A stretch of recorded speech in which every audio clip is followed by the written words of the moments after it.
What do I do? And where do I go from this?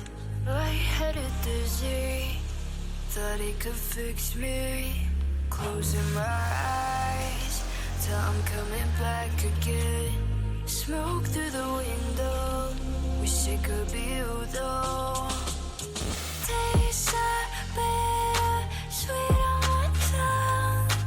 You'll be the death of me if I let you right into my lungs. I just can't fall asleep without you. My body lying in a full moon, hoping you'll find what it is you like.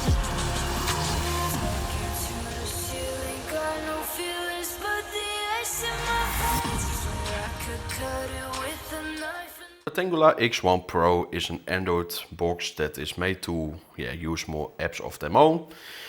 This means you can watch TV, series and some other things if it is allowed in your region, because these kind of IPTV devices are not very legal everywhere. But if you can't use their own apps because of legal reasons, it still is an Android box. So you can still install your own apps on it or play your own files, your own USB port, so on. So it's not fully unusable everywhere.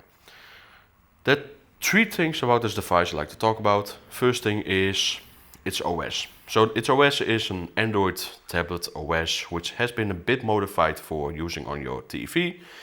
But because it is made for tablets, not all apps work very well in scaling to your TV or 4K TV, for example. Secondary, this device, even though it is Android 13, which is pretty recent for an Android TV box, it's not the most recent version out there, Android 15.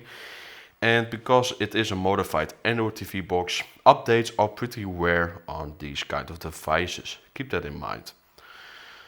But if you don't care about the updates and everything, and you just use some apps without logging in, or just some apps where you have a login that is safe to use outside your private usage, then this device works pretty fine.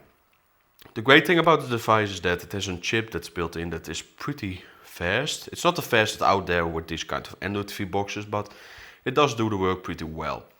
And if you use YouTube or some other apps, for example in 4K, 4K works fine. 4K 60 FPS, this device does have a bit of a hard time to also load it in straight away with some Wi-Fi connections. Like with my faster phone connection, which I use with the hotspot, it worked a bit better, because my Wi-Fi does have the tendency to sometimes be slow with some 2.4 GHz connection on longer distance.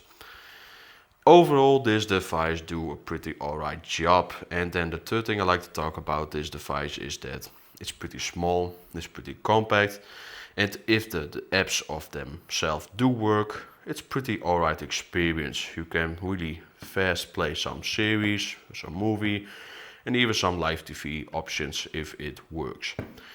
Overall, it's an okay device, but only for having it as a backup or as an extra device. So if your TV has Android TV, keep using that for your normal apps. But if you have some files or some apps that you don't want to have on your TV, you can do it on this separate device for sure.